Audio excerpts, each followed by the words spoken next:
ఉగాది మొదలు అంటేనే మనకి రాసులు అనేది గుర్తొస్తాయి కదా మేడం. అవును. సో ఈ క్రోధినామ సంవత్సరంలో మనకి తులారాశి వారికి ఏ విధంగా ఉందో చెప్పండి. తులారాశి వాళ్ళకి బానే ఉందనే చెప్పాలి. అంటే మిశ్రమం చెప్పుకోవాలి మనం. బానే ఉంది అంటే మిశ్రమమే చెప్తాము.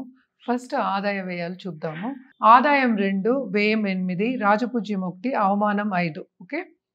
సో తులారాశి వాళ్ళకి జనరల్గా మనం చెప్పుకోవాలి అంటే తులారాశి వాళ్ళకి స్టార్టింగ్ ఆఫ్ ద ఇయర్ అంటే ఏంటి, క్రోధినామ సంవత్సరం బాగా కలిసి వస్తుందనే చెప్పాలి. అంటే మనకి ఒక నెల అనుకుందాము. ఎందుకంటే 7వ ఇంట్లో గురుడు ఉన్నాడు.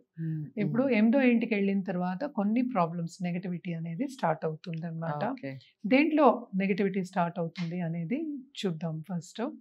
ఇప్పుడు 7th, 6th ఏమో మనకి రాహు ఉన్నారు, 5వ ఇంట్లో శని ఉన్నారు. అంటే కుంభ శని. ఈ రాశి వాళ్ళకి శని అతను చాలా బెనిఫిక్, అంటే మంచి చేసే ఒక గ్రహం అనమాట. శని గ్రహం బాగా కలిసి వస్తుంది. సో అది ప్లస్ పాయింట్. అంటే ఏంటి, వీళ్ళకి ఎక్స్పెండిచర్ ఎక్కువ ఉన్నా వీళ్ళకి కావాల్సిన డబ్బు చేతికి అందుతుంది అనమాట. అండ్ ఆల్సో ఏంటంటే ఇన్కమ్ ఇంక్రీజ్ అయ్యే ఛాన్సెస్ కూడా ఎక్కువ కనిపిస్తున్నాయి. ఎందుకంటే ప్రమోషన్ వచ్చే ఛాన్సెస్ కూడా, అంటే ఆ సూచనలు ఉన్న వాళ్ళకే మనం జాగ్రత్త చెప్తున్నాం. తప్పక సూచనలు ఉన్న వాళ్ళకి తప్పక ప్రమోషన్స్ అనేవి వస్తాయి, పైకి వెళ్ళే ఛాన్సెస్ కూడా ఎక్కువ కనిపిస్తున్నాయి. కానీ ఎక్కడ ప్రాబ్లం ఉందంటే ఈ ఇంటర్పర్సనల్ రిలేషన్షిప్స్లో కొన్ని ప్రాబ్లమ్స్ అనేవి వీళ్ళు ఫేస్ చేస్తారు. ఎందుకంటే 7th నుంచి 8th వెళ్ళినప్పుడు గురుడు అంటే ఏంటి, ఇంటర్పర్సనల్ రిలేషన్షిప్లో కొన్ని దెబ్బతింటారు. అంటే ఏంటి, మనం ఆఫీస్లో పనిచేసినప్పుడు కూడా మన చుట్టుపక్కల ఉన్న వాళ్ళందరూ కూడా మనకి ఏంటంటే చెడు చేయాలని కాదు, మనతో సహకరించాలి అందం కాసేపు, చెడు సంవత్సరం కదా. సో అందరూ సహకరిస్తారు అని లేదు, మన వెనకాతల నుంచి వాళ్ళు అన్నట్టు చెడు చేసే ఛాన్సెస్ ఎక్కువ కనిపిస్తున్నాయి. అలాగే బిజినెస్ లో కూడా ఏంటంటే కాంపిటీటర్స్ వాళ్ళు ఎక్కువ పై చేయి ఉంటుంది అనమాట.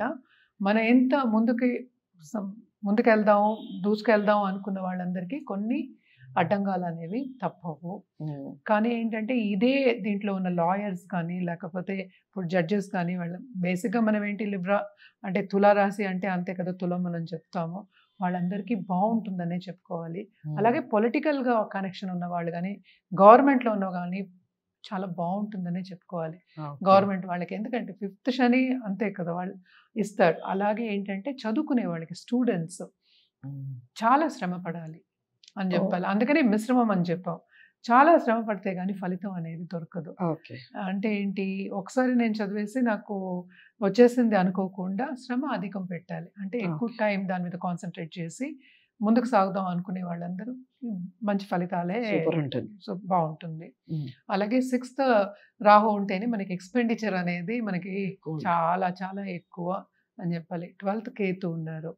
సో ఎక్కువ ఏంటంటే విదేశాలు తిరిగే యోగం ఎక్కువ కనిపిస్తోంది. అది ఎందుకు, ధార్మిక కార్యక్రమాలకి, ఎవరికైనా హెల్ప్ చేయడానికి, ఇలాంటి వాటికి ఎక్కువ కనిపిస్తోంది. అలాగే ఏంటంటే ఒక వస్తువు పోయే, అంటే ట్రావెలింగ్లో కానీ మన ఇంట్లో వస్తువు కొన్ని మిస్ప్లేస్ అయ్యే ఛాన్సెస్ ఎక్కువ కనిపిస్తున్నాయి, పోగొట్టుకునే ఛాన్సెస్ ఎక్కువ కనిపిస్తున్నాయి అన్నమాట. అలాగే లోన్స్ కొన్ని ఎక్కువ తీసుకోవాల్సిన, అది ఫ్యామిలీ పరంగా అనొచ్చు, లేకపోతే ఫ్రెండ్స్ మూలాని అనొచ్చు, లేకపోతే బిజినెస్ పరంగా అనొచ్చు, దేని మూలానైనా వాళ్ళు తీసుకునే ఛాన్సెస్ ఎక్కువ కనిపిస్తున్నాయి. అండ్ ఆల్సో ఏంటంటే స్టాక్ మార్కెట్స్లో, ఫైనాన్షియల్ మార్కెట్స్లో ఉన్న వాళ్ళందరికీ మిశ్రమమే. ముందుకు కూడా సాగచ్చు, లేకపోతే ఒకసారి పైకి వెళ్ళినప్పుడు ఒకసారి కిందకి దిగే ఛాన్సెస్ ఎక్కువ కనిపిస్తున్నాయి. కొంచెం జాగ్రత్తగా ఉండాలని చెప్పాలి. అలాగే బిజినెస్ వెంచర్స్లో ఎక్కువ మనం వేరే వెంచర్స్ పెట్టుకుందాము అనేది ఇది సరి అయిన తరుణం కాదు, ఆ వెంచర్స్ పెట్టుకునే తరుణం కాదు అని చెప్పుకోవాలన్నమాట. సో ఈ సంవత్సరం అంతా తులారాశి వాళ్ళకి మిశ్రమంగానే ఉందని చెప్పుకోవాలి. పరిహారాలు మస్ట్ అయితే తప్పక పరిహారాలు, వ్యక్తిగత జాతకాలు కూడా చూపించుకోవాలి. అది చూపించుకుని దాని తర్వాత ముందుకు సాగాలన్నమాట. అండ్ ఆల్సో ఏంటంటే పెళ్లి కాలేదు, మనకి పెళ్లి అంటే పార్ట్నర్ కోసం వెతుకుతున్నాము, అలాగే కొత్తగా పెళ్ళైన వాళ్ళందరికీ కూడా కొన్ని ఇబ్బందులు అనేవి ఎస్పెషలీ మ్యారిటల్ లైఫ్లో తప్పదు. అండ్ ఉద్యోగ రీత్యా అయితే కొంచెం బాగానే ఉంది, అండ్ వచ్చేది వస్తుంది, ఎక్స్పెండిచర్ అయితే చాలా ఎక్కువనే చెప్పాలన్నమాట. అలాగే స్టూడెంట్స్కి బాగానే ఉంటుంది, నేను ఇందాక చెప్పినట్టు శ్రమ పడాలి. అలాగే ఈ రాశిలో ఉన్న లేడీస్ కానీ లేకపోతే బిజినెస్ ఇప్పుడే కొత్తగా నేను మొదలెడతాను అన్న వాళ్ళందరికీ మొదలెడితే బాగానే ఉంటుందన్నమాట. ఎలాగో శ్రమ పడేది, ఖర్చు పెట్టేది ఇంకా తప్పదు కనుక బాగానే ఉంటుంది. వీళ్ళకి పరిహారాల విషయానికి వస్తే కనుక తప్పక వీళ్ళు విష్ణుమూర్తి రూపానికి వెడ్నెస్డే వెళ్ళి కొలవడం అనేది చాలా మంచిది. అలాగే ఏంటంటే రాహు జపం చేయించుకోవడం చాలా మంచిది అన్నమాట. ఓకే. సో చాలా అంటే చాలా బాగా చెప్పారు.